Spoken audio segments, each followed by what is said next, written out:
Nah, tema hari ini, tema yang simple, yang sering mungkin dipertanyakan orang percaya ya, atau orang non-Kristen juga mungkin bertanya, kan demikian. Apa yang kita peroleh mengikut Yesus? Yuk ikut Yesus, dapat apa kan gitu? Apa yang kita dapatkan ikut Tuhan Yesus? Nah, saudara-saudara yang kasih dalam Tuhan, mari kita lihat firman Tuhan. Teksnya dari Injil Matius 19 ayat 27. Saya akan baca ya. Mari kita lihat. Matius 19. Saya baca dari ayat 27 aja. Ya, sudah dapat? Matius 19:27. Lalu Petrus menjawab dan berkata kepada Yesus, "Kami ini telah meninggalkan segala sesuatu dan mengikut Engkau. Jadi apakah yang akan kami peroleh?" Kata Yesus kepada mereka, "Aku berkata kepadamu, sesungguhnya pada waktu penciptaan kembali, apabila Anak Manusia bersemayam di takhta kemuliaannya, kamu yang telah mengikut aku akan duduk juga di atas 12 takhta untuk menghakimi ke-12 suku Israel.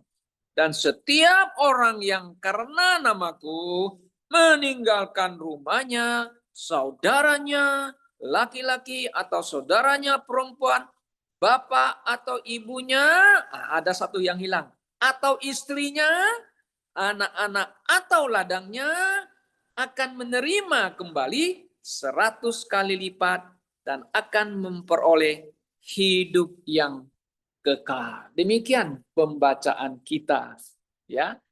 Apa yang kita peroleh mengikut Yesus Kristus?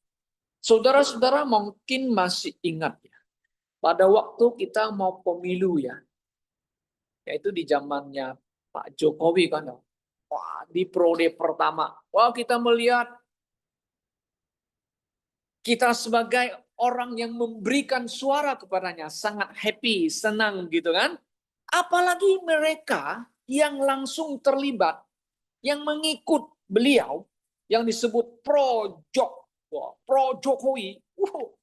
Mereka itu benar-benar dengan semangat mempromosi supaya bisa menang.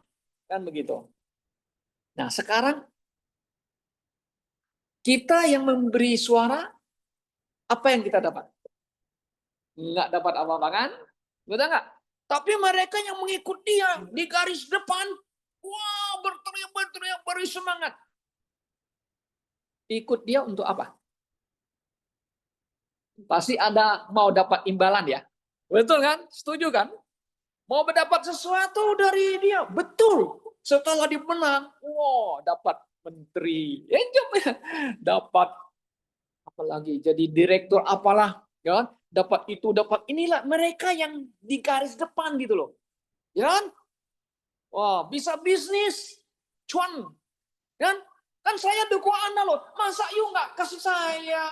Kan saya ikut kamu. You harus kasih dong. Kan begitu. Nah, mereka happy nggak? Happy, senang, senang. Kita yang kasih suara, nggak dapat apa-apa. Nah, setelah mau berakhir, pendukung yang memberi suara, melihat manuver politik dan sebagainya, tidak bagus, tak elok. Mereka kecewa.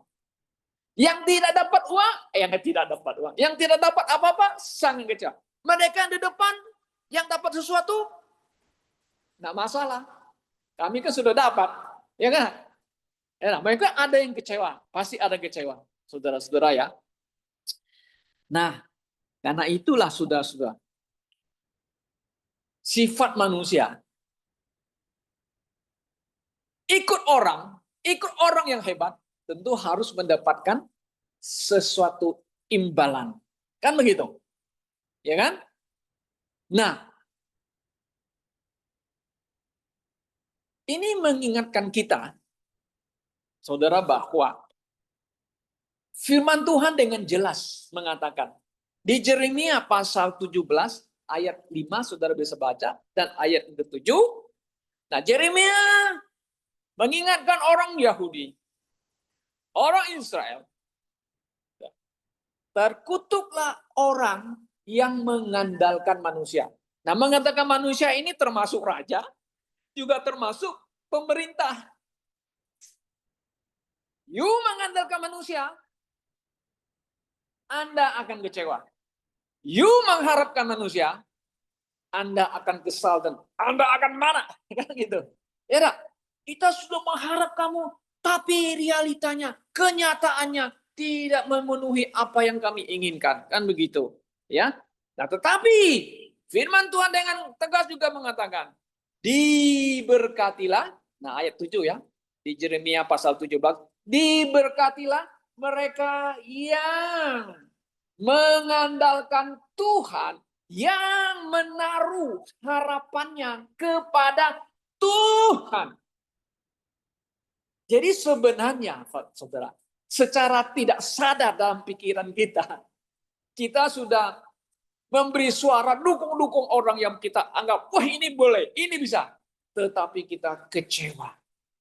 Yang nggak dapat apa-apa kita kecewa. Ya, nah, ini firman Tuhan jelas mengatakan, ayo nggak dapat apa kan? Tapi diberkatilah orang yang kan mengandalkan dan berpengharapan kepada Tuhan. Tidak akan kecewa. Kan begitu, saudara-saudara. Nah, di dalam konteks teks hari ini, renungan kita, kan, apa yang kita peroleh selama mengikut Tuhan Yesus, kan begitu. Apa yang kamu inginkan dari Tuhan Yesus? Nah, murid-murid ini kan sudah ikut Tuhan ya. Sudah jadi murid Yesus kan? Petrus kan bilang sama Yesus, coba saudara perhatikan di ayat yang ke-27. Kami ini telah meninggalkan segalanya. Saudara perhatikan ya. Meninggalkan segalanya. Kan? Segala sesuatu dan mengikut engkau. Jadi, apakah yang akan kami peroleh? Bayangkan itu Petrus tinggalkan bininya di sono, di Galilea, Kapernaum rumahnya kan. Petrus punya istri loh. Tapi Roman Katolik bilang nggak punya istri ya. Melanggar firman Tuhan. Petrus punya istri. Ya kan? Nah, Yohanes, James Jones, mereka nggak dibilang punya istri nggak. Mereka tinggalkan orang tua. Tinggalkan bapak emaknya. Kan begitu. Yang lain-lain juga. Ya kan? Nah, kami sudah, apa yang harus kami peroleh Tuhan Yesus? Saudara-saudara yang sekasihi dalam Tuhan Yesus Kristus. Nah, ini adalah kecenderungan manusia ya. Saya ikut engkau, terus saya harus dapat apa? Imbalannya apa? Kan begitu. Saudara, di dalam Alkitab, di Kisah Para Rasul, ada ditulis cerita, kisah seorang yang bernama Simon Magician atau tukang sihir, namanya Simon. Tahu tukang sihir nggak? Tahu kan ya? Di TV atau di Indonesia ada yang jadi tukang sihir ya? Siapa itu yang terkenal itu? Dulu Deddy Gubernur jadi tukang sihir ya? Itu termasuk nggak? Sama dengan ada nama lagi yang Rafael juga. Yang mereka selalu mengatakan magician. Itu tukang sihir, magician ya. Nah, di Alkitab ditulis di Kisah Para Rasul, namanya Simon. Simon ini orang Samaria. Oh, dia hebat. Orang kenal sama dia siapa? Magician. Yang mempersonakan orang-orang di sana dengan keahliannya. Waktu Filipus, penginjil Filipus berada di sono, di Samaria itu. Dia mendengar Filipus khotbah. Waduh, luar biasa. Kuasa Tuhan begitu berkarya luar biasa. Sampai-sampai dia katanya di Kisah Para Rasul, dia itu percaya dan dibaptis. Ini Simon magician ini. Dia dibaptis. Dia ikut Filipus. Kenapa? Karena Filipus khotbah itu ada terjadi hal supernatural ya, yang terjadi ya. Karena kok hebat khotbahnya, terjadi hal luar biasa. Oh, dia percaya katanya ya kan, dia kan ikut kan Filipus. Nah, kemudian dia lihat Petrus berkhotbah. Lebih hebat lagi. Sampai Petrus ini tumpang tangan kepada orang-orang percaya. Mereka dipenuhi Roh Kudus. Wih, supernatural luar biasa lagi. Wah, Simon ini, wah gila, hebat ya. Seperti Filipus bisa bawa banyak orang bisa datang mendengar, dan mereka bisa bertobat. Petrus melakukan mujizat dan kuasa Roh Kudus turun. Wih, wah, kalau saya bisa seperti mereka, saya bisa bertambah hebat. Saya bisa bertambah hebat. Kenapa? Bisa cuan lui. Nah, ini tukang magician itu cari duit punya orang.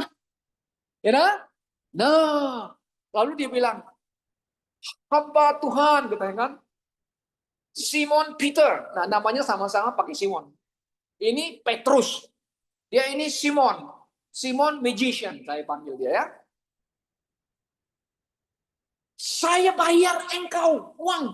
Nah, saya mau minta seperti kamu punya kuasa kalau tumbang orang ada supernatural yang terjadi. Wah, pada waktu Petrus mendengar itu, dia marah. Binasalah dengan uangmu. Wah, dia dengar itu. Wah, dia kaget takut. Binasalah kamu, katanya. Coba bayangkan, binasa loh. Bukan hidup, binasa kamu. Jadi, kita bisa simpulkan, Simon magician itu tidak tulus sungguh-sungguh. Nah, ini banyak orang Kristen. Banyak orang katanya sudah ke gereja. Sudah percaya, katanya percaya. Tetapi tidak tulus. Nah, itu sebabnya. Kenapa? Motivasi mengikut Tuhan tuh hanya memikirkan duit. Memikirkan cuan lu yang gitu. Seperti Simon ini. Nah, jadi kadang-kadang kita bertanya, yuk ikut Tuhan tuh gimana? Yuk dapat apa? Ya kan? Nah, saudara yang sekasih dalam Tuhan Yesus Kristus, kemungkinan juga ada orang-orang jemaat atau gereja, kita ikut Tuhan, ya kan gitu. Kita di dalam satu gereja, kita mengharapkan pendeta atau aktivis kan sebagainya ya. Wah, ini harapan gereja supaya mereka melakukan sesuatu dan sebagainya yang kita harapkan dari diri kita. Tetapi selama jadi ikut Tuhan, kita dalam satu gereja, kenapa itu pendeta begitu, begini, pengurusnya begitu, begini, dan semuanya. Akhirnya apa? Kita kecewa ya. Ikut orang lain kecewa. Ya, dan mengharapkan orang itu lebih. Nah, yang kita inginkan lebih dari mereka, kita merasa kecewa dan sebagainya. Memang kita bisa kecewa, ikut orang, mengharap orang bisa kecewa. Kan begitu. Nah, saudara-saudara yang saya kasih dalam Tuhan Yesus. Murid-murid ini tentu tidak kecewa. Tapi mereka mempertanyakan. Ya, mempertanyakan kepada Yesus. Kami ini, semua ini, yang 12 itu, telah meninggalkan segala sesuatu untuk ikut Tuhan Yesus.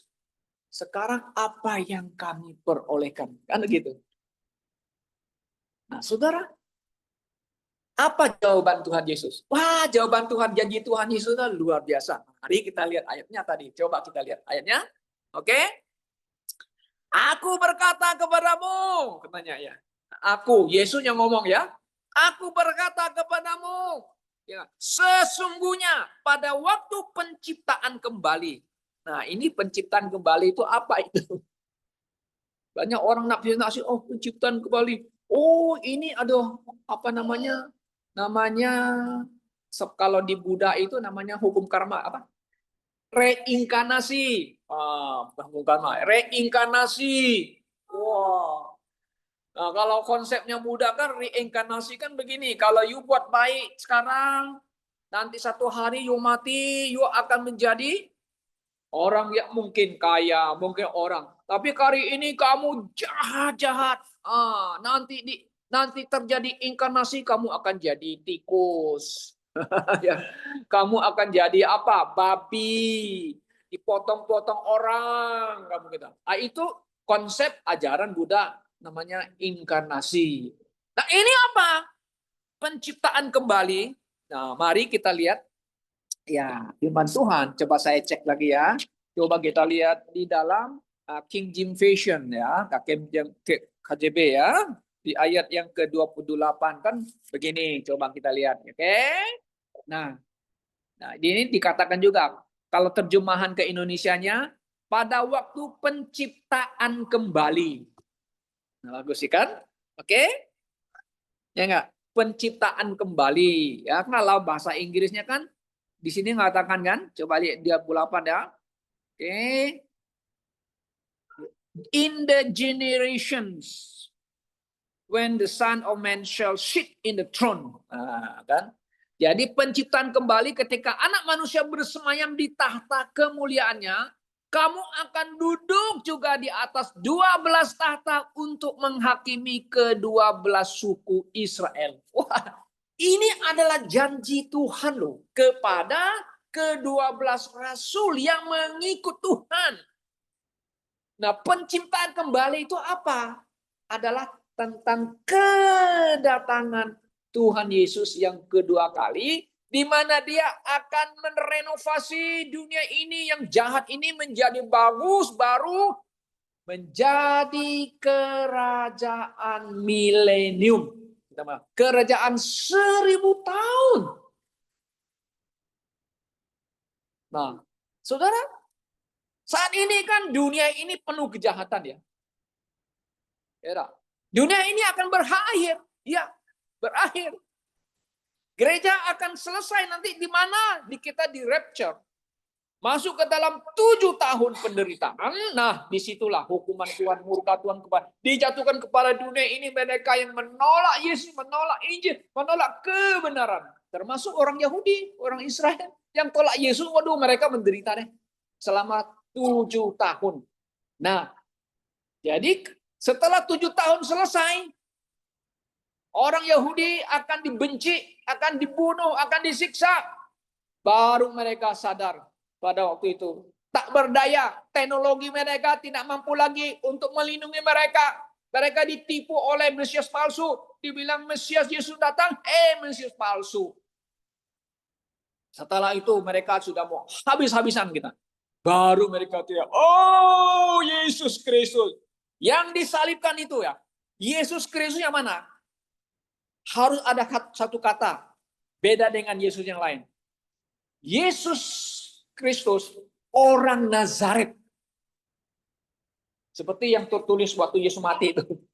Itu penting nggak? Oh penting. Karena ada Yesus yang datang. Dia bukan dari Nazaret.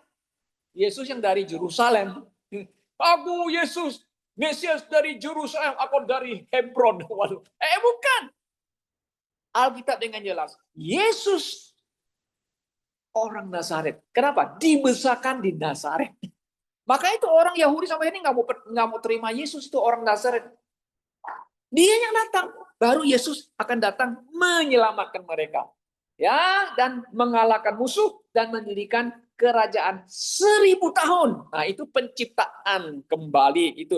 Aku akan memberikan apa? Otoritas kepada kamu yang ikut aku. Kepada 12 itu. Itu apakah janji omong kosong ya? Sampai hari ini belum terjadi kan? Apakah Tuhan Yesus janji omong kosong? Oh, enggak. Saudara-saudara, ini omongan Yesus loh. hanya satu yang mengkhianati Yesus, itu Yudas, itu nggak dapat apa-apa dia. Dia akan menjadi antikris, melawan Yesus nanti dia. Nanti akan dikalahkan. Nah yang lain, yang 11, termasuk Paulus, oh yes, akan diberikan janji tahta. Nah saudara tahu nggak? Ibunya itu James and John ya, Yakobus dan Yohanes, dia datang kepada Tuhan Yesus. Datangnya gimana? Dia bilang, Tuhan Yesus, tolonglah anakku ini, James and John. Kenapa? Kasihlah jabatan sebelah kiri dan sebelah kanan. Yesus mengatakan, kamu tidak tahu apa yang kamu minta. Apakah kamu bisa minum cawan ini? Nah, cawan penderitaan ini, katanya. Untuk duduk di sebelah kanan dan kiri, di kanan kiri Allah, itu adalah otoritasnya Allah Bapa, bukan saya. Gitu. Nah, jadi saudaraku, ya, sebagai ibu-ibu pun mau anaknya ikut Tuhan dapat jabatan ya. Ya kan gitu kan. Nah, maka itu Tuhan menjawab kepada mereka ini. Nah, nanti dalam penciptaan kembali kamu akan mendapat jabatan memerintah di kerajaan 1000 tahun. Puji Tuhan. Nah, saudara yang saya kasih dalam Tuhan Yesus, ini adalah janji Yesus kepada murid-muridnya. Nah, sekarang begini, saudara-saudara. Saudara dan saya, orang yang telah percaya, dan kita mengikut Yesus kan? Betul nggak?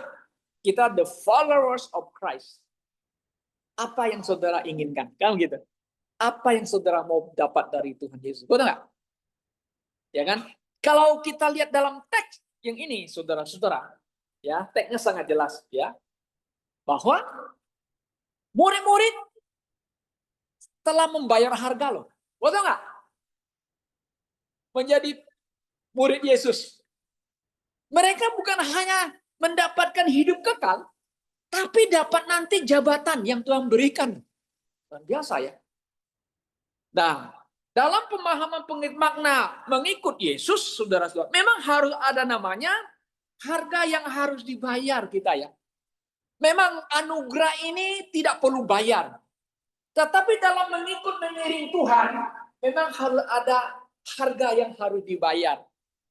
Kenapa? Karena Yesus juga mengatakan di Matius pasal 11, 29. Barang siapa yang mau mengikut aku, dia harus apa? Menyangkal diri, pikul salib, and follow me. Ya kan? Lo tau nggak? Ya lo, follow me. Nah, ini juga Yesus juga minta ada, you harus juga dong ada harga yang harus dibayar, kan begitu. Nah,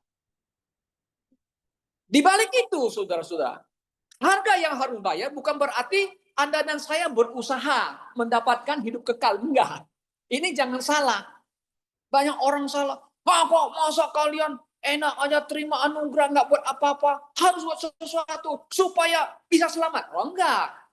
Keselamatan itu anugerah Allah. Itu keselamatan itu tidak perlu dibayar dengan apapun juga. Betul. Sesuai dengan Efesus 2:8. Kasih karunia, kan Allah itu kan melalui iman kepada Yesus Kristus, kan gitu. Nah, setelah kamu percaya, kamu ikut Tuhan nggak? Ikut Yesus nggak? Ikut dong. Masa kamu percaya kamu nggak ikut Tuhan? Aku nggak, Pak. Aku ikut pendeta saya. Salah Anda. Nggak benar. Yuk ikut manusia kecewa. Nah, kita ikut Yesus. Ya follow Jesus kan. Maka itu di dunia ini kita harus bayar harganya. Kita harus menjadi orang menyangkal diri. Bukan saya Tuhan, engkau aku ikut. Karena aku memang mengikut engkau. Juga menderita bagi Yesus kan. Coba kalau kita ada tinggal di Nigeria sekarang. Waduh, engkau dikejar-kejar dan dibunuh oleh orang-orang yang benci orang Kristen. Mereka membayar harga. Ada yang mati. Ada yang tidak menyangkal Tuhan Yesus dan rela mati mereka.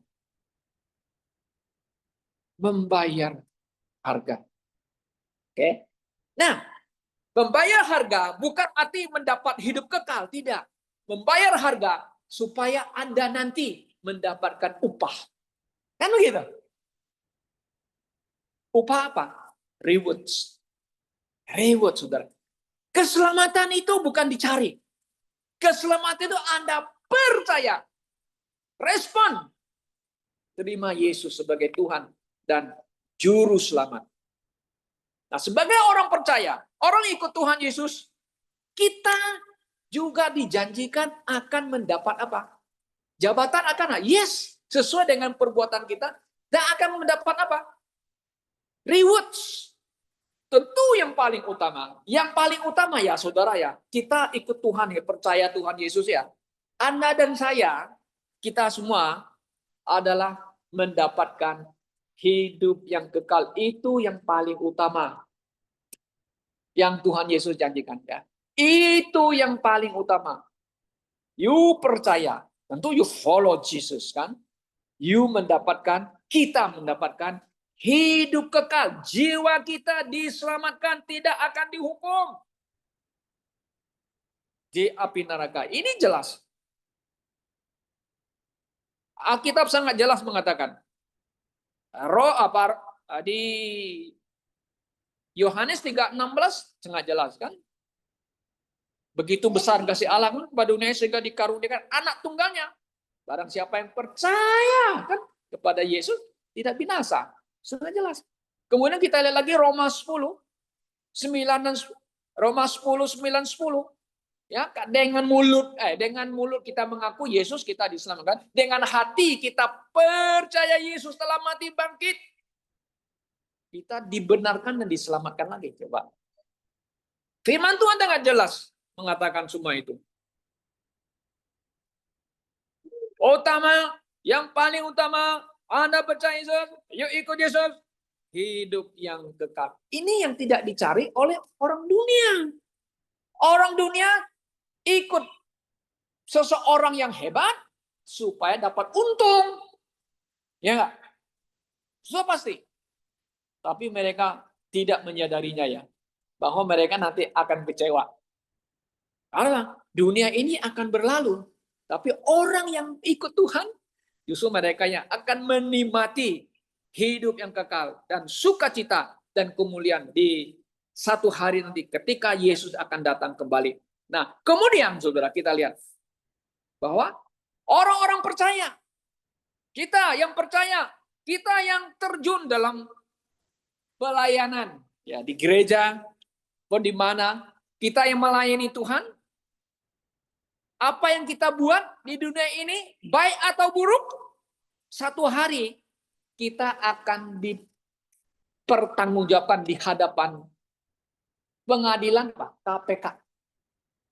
KPK, kursi penghakiman Kristus. Nah, di sana nanti kita akan mendapatkan apa? Rewards, pahala, upah. Seperti apa yang menurut perbuatan kita di atas bumi ini. Nah, ini yang firman Tuhan janjikan kepada orang-orang percaya. Nah, yang masalahnya, saudara-saudara, banyak orang Kristen yang masih di dunia ini, saya ikut Tuhan. Tuhan, aku harus dapat sesuatu kan? Saya harus sukses. Ya, saya harus kaya dan sebagainya. Nah, ini adalah pemahaman teologi sukses yang diajarkan terus oleh kelompok gereja karismatik biasanya. Apalagi di Amerika. Wow, mereka tuh dulunya luar biasa ya. You believe in Jesus Christ, God will bless you abundantly. Luar biasa. You give tithe, itu perpuluhan. You akan dibalaskan berlipat-lipat ganda seperti kata. Lipat-lipat ganda lagi. Luar biasa ya. Nah, apa yang terjadi? Ini sebenarnya yang memanipulasi ayat firman Tuhan. Sepertinya benar, tidak salah. Karena ada ditulis di Alkitab. Tetapi tithe, persepuluhan itu di Maliaki itu adalah untuk orang Yahudi. Kepada imam-imam yang bekerja di bait suci. Nah, kalau saudara mau beri persepuluhan, boleh nggak? Boleh, nggak masalah. Tapi bukan keharusan atau hukum. Kalau kamu nggak kasih, hukumnya apa? Kutuk. Enggak. Tapi kamu mau kasih karena tulus dari hatimu, itu enggak masalah. Oke. Nah, saudara yang saya kasih dalam Tuhan Yesus. Nah, reward sebagai orang percaya zaman gini, zaman kita sekarang, saudara. Paulus juga mengatakan di dalam Kolose 3:23-24. Apapun juga yang kamu perbuat, perbuatlah dengan segenap hatimu. Seperti Tuhan, katanya ya. Karena kamu tahu bahwa dari Tuhanlah kamu akan menerima bagian yang ditentukan bagimu sebagai upah. Kristus adalah Tuhan dan kamu adalah hambanya. Nah, kita ini yang melayani suatu kepada Tuhan, kita disebut hamba. Rizky menjadi pemimpin pujian, Aswin dan sebagainya. Ya, yang pegang apa nama itu? Laptop dan sebagainya yang terlibat. Ya, Pak Surya yang bantu saya membagikan perjamuan Tuhan. Ya, kita yang semua terlibat. Kita yang disebut hamba loh. Hamba. Yesus adalah Tuhan kita. Hamba yang bekerja akan mendapat apa? Upahnya. Oke. Nah, kemudian Paulus juga mengatakan di 2 Timotius 4:7-8. Aku telah mengakhiri pertandingan yang baik.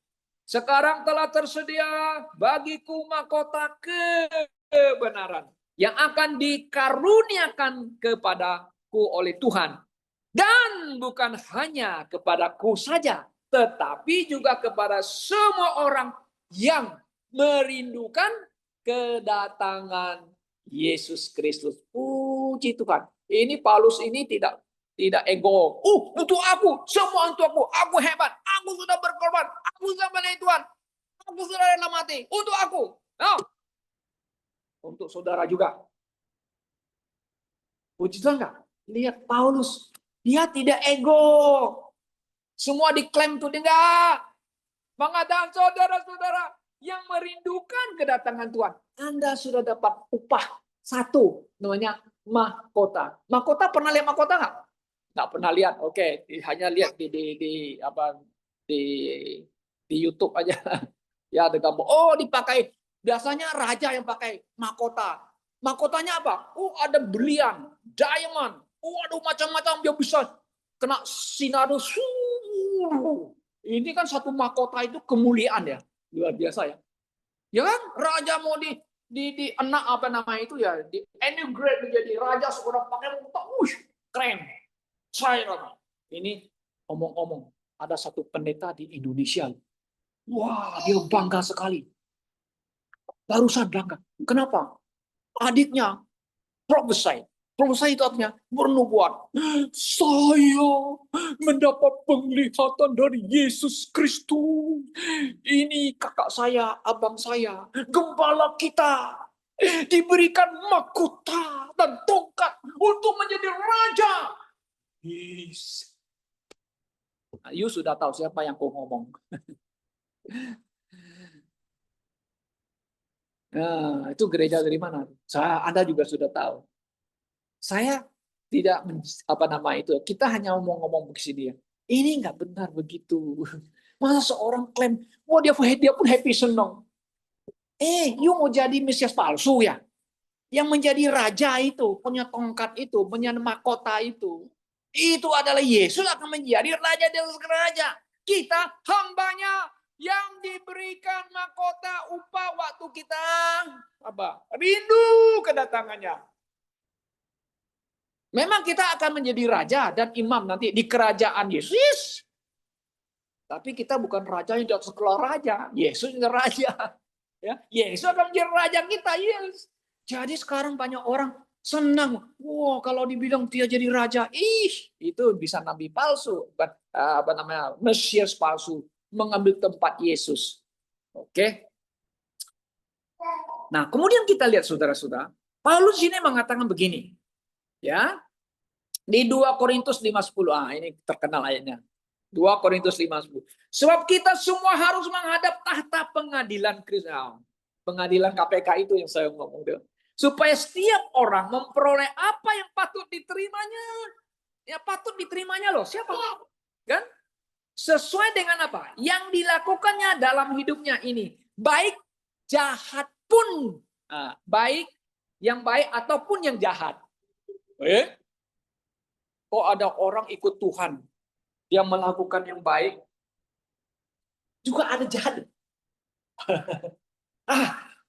Gimana kalau yang melakukan jahat?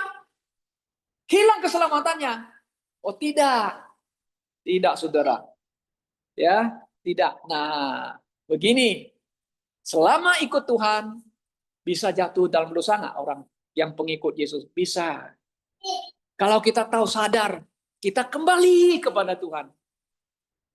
Nah, ada dikisahkan seorang yang hidup dengan istri ayahnya. Di Korintus pasal 3, 1 Korintus pasal 3, ini kan pasal 5, pasal 3. Di situ dicatat, Paulus bilang, ini orang ini, karena dia hidup bersama dengan istri ayahnya, kemungkinan ini istri muda, masih cantik, cakap, lebih mungkin cakap gitu ya. Wah, ini saya jatuh cinta sama Ibu Sambung. Gitu. Ibu Sambung masih cakap gitu. Dia tinggal sama dia.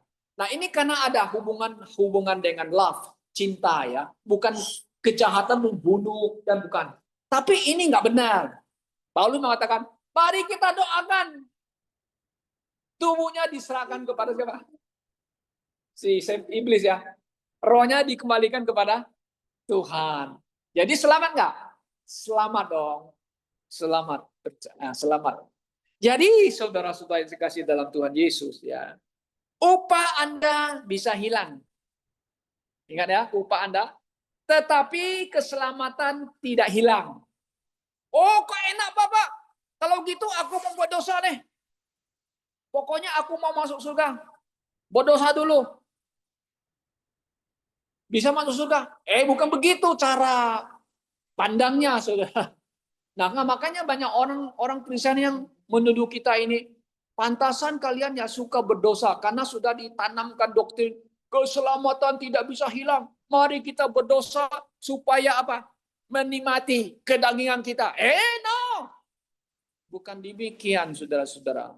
Ya, justru firman Tuhan selalu mengajar kita harus dipimpin oleh Roh Kudus, bukan dipimpin oleh daging kita, supaya kita tidak buat sesuatu yang melanggar firman Tuhan, ya melawan Tuhan, tidak, ya. Nah, saudara-saudara, sebagai orang Kristen, sebagai pengikut Yesus, jangan kita lagi apa yang Tuhan mau kasih saya, tidak perlu, karena sudah ada di dalam Alkitab.